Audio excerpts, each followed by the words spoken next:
श्री महाकाल, जय श्री जी महाकाल। वेलकम आपका सर, बहुत वेलकम। राधे राधे सर, राधे राधे। जय जितेंद्र। सत श्री अकाल विपिन जी, सत वेलकम श्री अकाल। गुरुदेव विपिन मिश्रा सर, वेलकम।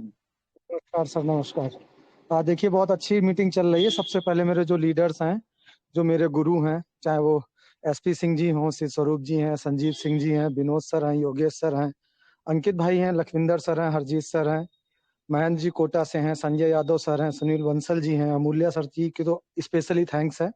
बाकी दीप नारायण और जितने लोग यहाँ मंच पे आसीन हैं, चाहे मेरे सौरभ भैया हों, सभी का बहुत बहुत धन्यवाद। अभी देखिए, अंकित सर थोड़ा सा हिंदी का आपको समझा रहे थे। अब टेक्निकली सब समझा ही देते हैं और सब आपको पता ही है। कल एक न्यूज आई थी कि क्रॉस चैन ब्रिज पे भी हमारा सिस्टम काम कर रहा है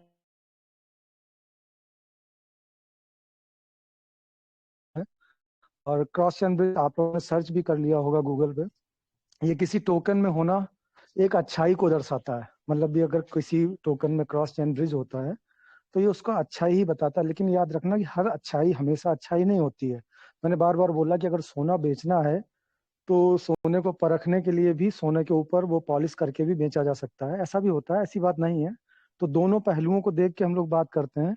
देखिए, क्रॉस चैन ब्रिज होना बहुत अच्छी बात है, लेकिन जब इसे आप लोग चैट जीपीटी या उससे कहीं से सर्च करेंगे ना, तो हो सकता है कि आपको यहाँ पे नेगेटिव रूमर्स भी मिल जाए। तो उसका रीजन क्या? उसका रीजन ये है कि जब कोई क्रॉस चैन ब्रिज बड़ी चैन पे या बड़े कॉइन के साथ में आता है तो उसका होता क्या है कि जैसे बीएनबी के साथ में अगर आप चेक करेंगे क्रॉस चैन ब्रिज को, तो उसकी जो लिक्विडिटी है या जो वैल्यूम है वो आपका इथेरियम पे भी मिलेगा, पॉलीगॉन पे भी मिलेगा, उसकी अपनी चैन पे भी मिलेगा, कई सारे हैं उस पे भी मिलेगा जो अच्छे कॉइन्स होते हैं।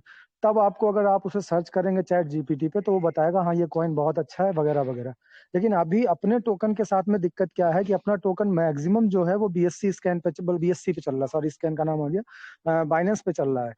तो बाइनेंस पे तो उसकी लिक्विडिटी जो वैल्यूम वगैरह है वो तो सब बहुत अच्छी नजर आएगी, लेकिन जब इथेरियम पे जाएंगे, पॉलीगॉन पे जाएंगे तो वहां पे लिक्विडिटी नहीं मिलेगी। तो उसको अगर आप सर्च भी करेंगे चैट जीपीटी पे तो हो सकता है कि वो इधर उधर की बात बता दे, तो उससे घबराना नहीं है। बाकी क्रॉस चैन ब्रिज अगर हम देखते हैं तो क्रॉस चैन ब्रिज किसी टोकन में होना एक बहुत अच्छी बात होती है, लेकिन ऐसा नहीं है। स्कैमर्स भी इसका इस्तेमाल करते हैं। कई सारे क्रॉस चैन ब्रिज में ये भी देखा जाता है कि जो क्रॉस चैन ब्रिज वो इस्तेमाल कर रहे हैं वो हमारा वेरीफाइड है कि नहीं है। तो इस पे भी हम लोग लगे हुए हैं। हमें जैसे पता चलेगा कौन सा क्रॉस चैन ब्रिज इस्तेमाल कर रहे हैं या अपना इस्तेमाल कर रहे हैं, किस तरीके इस्तेमाल कर रहे हैं, उसका क्या कॉन्टेक्ट सोर्सेज हैं, वो भी हम लोग चेक करके आपको सब बताएंगे, क्योंकि अमूल्य सर बताते रहे, मेरी बात भी हुई है उनसे, तो वो भी आपको सबको बताया जाएगा। दूसरा, मैंने अभी कुछ दिन पहले एक शेयरिंग ली थी तो उसमें क्रिप्टो की उसकी एनएफटी की कहानी सुनाई थी, तो सबने हमें मैसेज किए थे कि उस मूवी का नाम बता दो, उस मूवी का नाम बता दो। तो उस मूवी का नाम है लिफ्ट और नेटफ्लिक्स पे है। तो उसमें एक पार्ट है, स्टार्टिंग जैसे ही आप देखेंगे तुरंत आपको वो एनएफटी वाला पार्ट भी मिल जाएगा। और अदर थिंग ये है कि जैसे अभी अंकित जी ने बताया कि हम बराबर देखते रहते हैं, उसको सर्च करते रहते हैं, तो मेरा दिमाग तक खराब है। ये हकीकत बात है, क्योंकि जब जितना अंदर जाओ अंदर जाओ अंदर जाओ अंदर जाओ, ये ऐसा समुद्र है कि इसमें आप धंसते ही चले जाएंगे। और इस समुद्र पे जो अगर आप देखने गए तो एक डॉक्यूमेंट्री भी आई है, उसमें कई सारे ऐसे एक्सचेंज के ऑनर हैं जिनकी रहस्यमय मौत भी हुई है। एक मौत तो अपने जयपुर में ही हुई थी। वो किसी की एक्सचेंज, क्रिप्टो एक्सचेंज का मालिक था और यहाँ किसी कॉन्फ्रेंस में आया था और उसको मृत पाया गया था। उसमें भी बहुत सारे र्यूमर्स उड़े थे, या कह दीजिए अभी भी पता नहीं है उसका किस तरीके से रहस्यमय मौत थी। इसके अलावा कई सारे ऐसे आए, एक मौत हुई थी तो वो भी क्रिप्टो एक्सचेंज का ही मालिक था और गाड़ी के अंदर उसको मृत पाया गया था, उसके पास में गन पाई गई थी तो उसको भी आत्महत्या का ही रूप दिया गया था। इसके अलावा कई ऐसे केसेस हैं जिसमें उनके शरीर पे टॉर्चर के वो पाए गए और बैंक ट्रांसफर वो सॉरी यूएसडीटी ट्रांसफर भी पाया गया। तो इस तरीके की रहस्यमयी हत्याएं भी हुई हैं इस क्रिप्टो को लेकर। तो ये सब हर जगह है। तो अगर आप इसके गोते खाएंगे ना, इसके अंदर जाएंगे, तो ये बहुत सारी जानकारी हैं और सुनने में भी अच्छी लगती हैं। मीटिंग का उद्देश्य यही होता है कि आपको कुछ ना कुछ अच्छा बताया जाए, कुछ ना कुछ। तो ये भी अगर आप देखना चाहें तो इस पे भी शायद मूवी है, नो वन फेथ करके है शायद, द हंट करके ऐसे कुछ करके एक डॉक्यूमेंट्री है, उसमें जितने लोगों की रहस्यमयी मौत हुई है उस पर डॉक्यूमेंट्री बनी हुई है। तो वो भी एक मूवी है, आप वो भी देख सकते हैं। कुछ नहीं, क्रिप्टो के बारे में नॉलेज ही होगी, कैसे कैसे क्या क्या होता है, इसीलिए आपको बताया जाता है। स्कैम के बारे में देखिए, अपना वॉलेट जो है वो सबके साथ कनेक्ट नहीं करना, ये भी बात एक पक्की है। बहुत सारे स्कैम होते ही इसलिए हैं कि वो बताया जाता है कि डिसेंट्रलाइज है। अब डिसेंट्रलाइज का मतलब क्या हुआ? वॉलेट कनेक्ट करना। आप वॉलेट कनेक्ट कीजिए, उसके बाद में वो हवा हवाई हो जाएंगे, आपको पता ही चलेगा, जिस दिन वो जाएंगे सारा फंड लेके जाएंगे। ऐसा भी मार्केट में होता है। तो ये भी आपको मालूम होना चाहिए कि जब कभी कोई डिसेंट्रलाइज प्लेटफॉर्म पे जाएं तो अपना वॉलेट जो है वो बिल्कुल न्यू बनाएं, बिल्कुल न्यू, जिसका कोई लिंक ना हो, कोई लेना देना ना हो, बिल्कुल नया वॉलेट बनाया और उसको लिंक कर दिया। उसमें जो भी फंड आएगा वो उसी प्लेटफॉर्म से आएगा और आने के बाद आप उसे ट्रांसफर कर लीजिए। तो वो भी आपको ध्यान रखना है, वो भी आपको सीखना है कि भाई कोई अगर हमें बोलता है कि हमारा डिसेंट्रलाइज प्लेटफॉर्म है तो हमें क्या करना है। तो ये सब चीजें धीरे धीरे करके बातों बातों में ही निकल आती हैं, बातों बातों में ही सीखना होता है। और निगेटिविटी और गाली देना बहुत आसान होता है कि हम मीटिंग में आए, हमारे 4 घंटे खराब हो गए, हमारे 2 घंटे खराब हो गए। तो जब आप ये सोच के बैठेंगे कि 2 घंटे खराब हो गए तो वो 2 घंटे खराब ही होंगे आपके। बाकी मैंने आपको बताया था एनएफटी की दुनिया में, तो एनएफटी बहुत सारी, एक द हंट एनएफटी है, मैंने बात की थी उसके बारे में। द घोस्ट एनएफटी है। अब द घोस्ट एनएफटी कैसी है, उस एनएफटी की भी बड़ी कहानी इंटरेस्टिंग है कि बंदे ने एनएफटी बनाई और बनाने के बाद में जो उसका ओरिजिनल जिसके ऊपर एनएफटी बनाई थी उसको पूरा डिस्ट्रॉय कर दिया, खत्म कर दिया। अब वो एनएफटी, जिस एनएफटी की सेल परचेज तो करोड़ों में हो रही है, लेकिन जिसके ऊपर वो एनएफटी बनाई थी वो मेन जो उसका पार्ट था वो गायब। वो भी अपने आप में एक विशेष हो गई कि ऐसी एनएफटी जो दुनिया में एग्जिस्ट ही नहीं करती है। अब एग्जिस्ट नहीं करती है लेकिन सेल आउट हो रही है क्योंकि उसकी उपयोगिता, मतलब उसका एक स्पेशल पॉइंट बना दिया। एक एनएफटी ऐसी थी जो ब्लैंक थी, उसमें कुछ था ही नहीं, बस ब्लैंक थी, एनएफटी है बस मात्र, और उसके पीछे कोई बैकअप नहीं, कोई बैकग्राउंड नहीं। लेकिन आने वाले समय में स्टार्टिंग में वो एनएफटी आई तो उसका भी लोगों ने अच्छा सा बढ़ चढ़ के 5,000 शायद प्लस डॉलर में उसको परचेज किया और उसके बाद में बढ़ते बढ़ते करोड़ों रुपए की हो गई। तो ये भी एक एनएफटी है। तो वैसे ही मैं लास्ट मीटिंग बोल रहा हूँ, 1-2 दिन से बोल भी रहा हूँ यही बात कि कौन सी एनएफटी का कब वैल्यूएशन कितना बढ़ जाएगा ये हमें आपको किसी को नहीं पता है। कौन सी एनएफटी कितने की हो जाएगी, कौन सी एनएफटी, इसलिए बार बार अमूल्य सर भी कहते हैं कि आपको पैसा एक भी देना ही नहीं है, कौन सी एनएफटी वो आपको रिलीज करके देंगे और उसकी कैसी उपयोगिता बनाएंगे, वो एनएफटी अपने में क्यों यूनिक होगी, उसकी क्या यूनिकनेस होगी और क्या यूनिकनेस उसकी मार्केट को भा जाए। आपको पहले भी पेंटिंग्स में ऑक्शन होती थी, एक पेंटिंग बनाई गई थी सिर्फ उसको व्हाइट पेपर लगा के मार्केट में रख दिया गया और ऑक्शन में जब उसको कुछ नहीं मिला उसने व्हाइट पेपर लगा के रख दिया। ऑक्शन में गया, मैं एनएफटी की बात नहीं कर रहा हूँ, मैं नॉर्मल पेंटिंग की बात कर रहा हूँ, ऑक्शन में वो पेंटिंग जो है करोड़ों में बिक गई। तो एनएफटी का मार्केट भी ऐसा ही कुछ है। तो कौन सी एनएफटी कितने में चली जाएगी, क्या ऑक्शन में होगा, ये तो आप पे डिपेंड करता है कि आपके पास में कौन सी एनएफटी पड़ी हुई है और उसको ऑक्शन में आप किस रेट से रखते हैं और देखने वाला उसे क्या समझता है। देखिए कभी कभी कोई चीज हमारे पास बहुत कीमती होती है, हमें पता ही नहीं होता है। ये भी हुआ एक बार, एक एनएफटी मार्केट में बिकी थी, उसके लास्ट में जीरो लगाना भूल गया बंदा, वो कॉफी के रेट में बिक गई।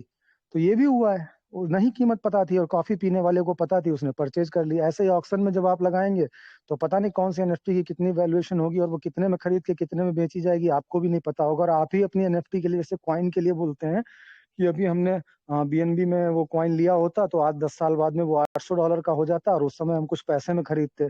ऐसे ही एनएफटी का होता, हो सकता है एनएफटी आपके यहाँ से जाए, आप ही के यहाँ से सोल्ड आउट हो, आपसे $2,000 में बेच दें और थोड़ा एक ही साल में, 1.5 साल में, या हो सकता है 6 महीने बाद में वो एनएफटी मालूम पड़ा $20,000 की हो जाए। तो उस समय आप कहेंगे यार ये एनएफटी तो हमारे पास से गई थी, इसमें तो एक ऑनर हम भी थे कभी। तो ये भी हो सकता है। तो ये मार्केट है, ऐसी मार्केट है जिसमें जितना डूबते चले जाओगे आप समझ ही नहीं पाओगे क्या हो रहा है। और बहुत लोगों को जो निगेटिव हैं या जैसे हैं उन लोगों की समस्या भी यही है कि वो रेगुलर मीटिंग में नहीं होते हैं। तो हम लोग बात उठाते हैं 20 से, जैसे हमने आज भी बात 20 से उठाई कि हम लिफ्ट मूवी थी जिसमें एनएफटी की चोरी का वो सब दिखाया था, जो भी सीन था। अब आज आधे लोगों को नहीं समझ में आ रही होगी। ऐसे ही अमूल्य सर ने कभी कभी बातों को 20 से उठाते हैं, कॉन्ट्रैक्ट एड्रेस खोलना, देखना, बीएससी स्कैन पे चलाना और जो भी स्निफर पे या उस पे जो भी दिखाते थे ना वो, तो अब उससे आगे बढ़ चुके हैं। अब वो सीधे खोलते हैं स्लाइड और चालू कर देते हैं, अब जो नया आएगा उसको समझ में नहीं आएगा। तो अभी निगेटिव होने की कोई बात नहीं है, ये भी एक अच्छा संकेत है। किसी भी टोकन में आप सर्च करेंगे, अगर क्रॉस चैन ब्रिज आ रहा है, मल्टी चैन पे अगर उसको ट्रांसफर करने की क्षमता आ रही है तो एक कॉइन को मजबूत बनाता है। लेकिन यहाँ पर भी आप कभी सेटिस्फाइड अगर हो जाएंगे, लोगों ने बोला भी है कि सेटिस्फाइड इंसान जो होता है वो कभी कुछ नहीं कर पाता।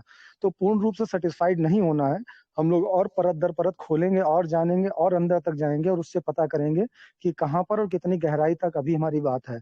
बाकी अब अंकित सर खोल रहे हैं, अमूल्य सर खोल खोल के कॉन्टैक्ट एड्रेसेस देख रहे हैं, तो कुछ ना कुछ तो अच्छा देख रहे हैं और हमें भी दिख रहा है। तो अभी ट्यूफ्टी में अजय कोई घबराने की जरूरत नहीं है। और मैंने पहले भी बोला था कि अगर ट्यूफ्टी रहेगा तो ट्रेजर एनएफटी रहेगा और ट्रेजर एनएफटी रहेगा तो ट्यूफ्टी रहेगा। तो दोनों एक दूसरे के पूरक हैं, एक दूसरे के जैसे हैं। जो एक चलेगा तो दूसरा चलेगा, एक बढ़ेगा तो दूसरा ही बढ़ेगा। तो विड्रॉल भी आने की संभावना है जब तक ट्यूफ्टी आपका मार्केट में है। तो आप लोग ट्यूफ्टी को लेकर निगेटिव मत होइए, जिसके पास में मैं चाहता हूँ भी होल्ड कीजिए। और अभी तक बैकएंड में ऐसा कुछ भी नहीं है जहां पे ये लगे कि ये कॉइन अभी आपके साथ कोई स्कैम करेगा। बाकी बाद में क्या होता है, बहुत सारे होते हैं, कई सारे एक्सचेंज, जापान का एक एक्सचेंज था एफटीएक्स, और नंबर 1 एक्सचेंज था, टॉप क्लास का एक्सचेंज था, बहुत अच्छा चल रहा था, उसमें कोई दिक्कत नहीं थी। और बाद में वो बैंक करप्ट घोषित हो गया और उसके बाद में बंद हो गया। तो ये भी एक संभावना थी, जिन्होंने FTX में पैसा लगाया होगा तो क्या उन्होंने सोचा होगा कभी कि ये बैंक करप्ट हो जाएगा। तो ये मार्केट है, ये दुनिया है। इस दुनिया में नथिंग इज परमानेंट बोला जाता है कि कोई भी चीज जो है वो परमानेंट के लिए नहीं है, निश्चितता के लिए नहीं है। तो चाहे वो बाइनेंस ही क्यों ना हो, चाहे वो कोई भी कॉइन। अब इंडिया का सबसे बड़ा एक्सचेंज उस समय चल रहा था वजीरेक्स। वजीरेक्स के साथ में क्या हुआ आप सब जानते हो। तो ये संभावनाएं हैं, इसमें कभी भी कुछ भी हो सकता है। तो इसमें किसी को गाली गलौज करना, किसी को निगेटिव बोलना, ये सब पार्ट नहीं है इसका। ये हम सब लोग देख रहे हैं, 3-4 साल से तो मैं भी देख रहा हूँ। और सब्र की बात बताएं, अगर आप इस मार्केट में आए हैं तो इसमें सबसे बड़ी जो पूंजी होती है वो पेशेंस होती है। अगर आप पेशेंस नहीं रख सकते तो फिर इसमें आना भी नहीं चाहिए। अभी किसी सर ने बोला भी था शायद उस कल परसों की मीटिंग में, उनकी बात मुझे बहुत सही लगी। उनका भी कहना यही था कि पेशेंस अगर नहीं है तो आप कोई कॉइन, एक सिंगल कॉइन मत खरीदिए। क्यों? क्योंकि कॉइन में हम गणित लगाते हैं, हम हिसाब लगाते हैं अपने पैसे का कि इतने दिनों में ऐसा। ट्रेजर में भी आपने हिसाब लगाया था कि हम इतने दिनों में इतना कमा लेंगे, लेकिन क्या हुआ, रुक गया। रुकने के बाद में आज भी आप वेट कर रहे हैं। ऐसा ही कॉइन के साथ में भी होता है। हर कॉइन में एक संभावना लगाई जाती है, तो तुरंत ट्रेडिंग करके थोड़ा बहुत पैसा लेके निकाल लीजिए, लेकिन जब आप डबल ट्रिपल के लिए जाते हैं तो वो इंतजार जरूर बढ़ता है, नुकसान कभी नहीं होता अच्छे कॉइन में। अच्छे कॉइन में इंतजार जो है, टाइम पीरियड जो है वो बढ़ जाता है, लेकिन नुकसान कभी नहीं होता और कभी हुआ भी नहीं आज तक, अगर अच्छा कॉइन है तो। अभी तक हमारा TFT सब अच्छे अच्छे इंडिकेशन दिखा रहा है। तो उसके अकॉर्डिंग इसमें टाइम पीरियड तो 19-20 बढ़ सकता है, 19-20 नहीं बढ़ सकता, बल्कि 20-50 भी बढ़ सकता है। टाइम पीरियड बढ़ता है। मैंने शिबा इनू में देखा था, मुझे 3-4 साल इंतजार करना पड़ा था, धीरे धीरे करके उससे पैसा निकाला था। आज भी वो डाउन वर्थ में ही है और कोई ऐसा प्रॉफिट नहीं दे रहा, लेकिन मैंने अपना पैसा निकाल लिया था। तो ये सब टैक्टिक्स हैं। आप मीटिंग में आते रहेंगे तो सीखते रहेंगे। और ज्यादा कुछ बताने को है नहीं। अभी अमूल्य सर आएंगे, आपको सब अंदर का जो अंदर खाने का, भीतर खाने का, वो तो वही बता देंगे। मैं बस ब्रिज क्या होता है, कैसे होता है, कहाँ ट्रांसफर होता है, क्रॉस चैन ब्रिज में भी कौन सा ब्रिज इस्तेमाल किया हुआ है, क्योंकि क्रॉस चैन ब्रिज भी अपने आप में एक बहुत टेढ़ी खीर है। क्योंकि अगर क्रॉस चैन ब्रिज के टाइम पे जो ब्रिज इस्तेमाल किया गया, जिस ब्रिज से आपको ट्रांसफर दिया गया है, अगर वो वैलिड नहीं है तो कई सारे लोगों का फंड इसमें डूबा है। कई सारे क्रॉस चैन ब्रिज मार्केट में आए, उनके साथ स्कैम भी हुआ। जिस समय क्रॉस चैन ब्रिजिंग हुई उस टाइम पे उनका पूरा का पूरा फंड गायब हो गया। तो ये भी खतरा होता है क्रॉस चैन ब्रिज में। इसलिए क्रॉस चैन ब्रिज जो इस्तेमाल किया जाता है वो भी वेरीफाइड इस्तेमाल किया जाता है। और क्रॉस चैन ब्रिज की प्रोसेस क्या होती है? प्रोसेस सिंपल सी होती है। जिससे आप लेते हैं ना, वो तुरंत का तुरंत बर्न कर दिया जाता है। और जिस चैन पे आप एक्सेप्ट करते हैं, रिसीव करते हैं, सपोज दैट आपने पॉलीगॉन से ट्रांसफर किया BSC पे, तो जो कॉइन पॉलीगॉन पे था वो वहीं का वहीं वर्न होगा, और जैसे BSC पे आएगा वहां पे मिंट होगा। तो ये सोचिए ना, आप लोग दिमाग लगाइए कि अपने कॉइन के साथ में एक प्रोसेस बढ़ गई है। यानी कि एक जगह से जैसे वर्न होगा, एक जगह से तुरंत मिंट हो जाएगा।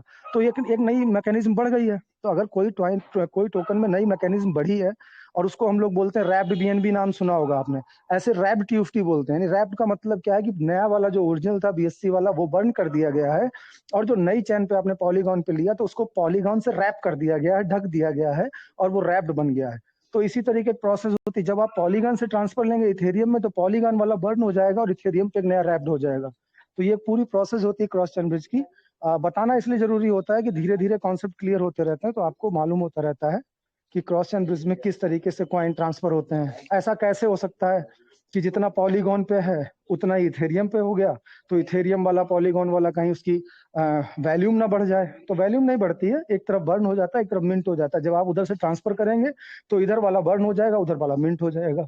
वैल्यू वही रहती है। और इसमें एक चीज और भी होती है, जब क्रॉस चैन ब्रिज बनता है तो जो आर्बिट्रेज ट्रेडिंग होती है ना, वो भी इसी बेस पे होती है।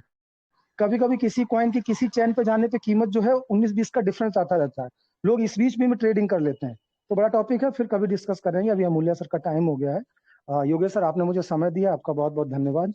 मेरी बात अगर किसी को समझ में आ गई है तो अच्छी बात है, और अगर नहीं आई है तो मैं क्षमा चाहता हूँ कि आपका समय नष्ट किया। इन्हीं बातों के साथ अपनी वाणी को विराम देता हूँ। Thank you to all viewers. Thank you sir, thank you very Guru ji much. को इनवाइट करिए सर, गुरु जी को इनवाइट आप ही करेंगे। अच्छा, चलिए।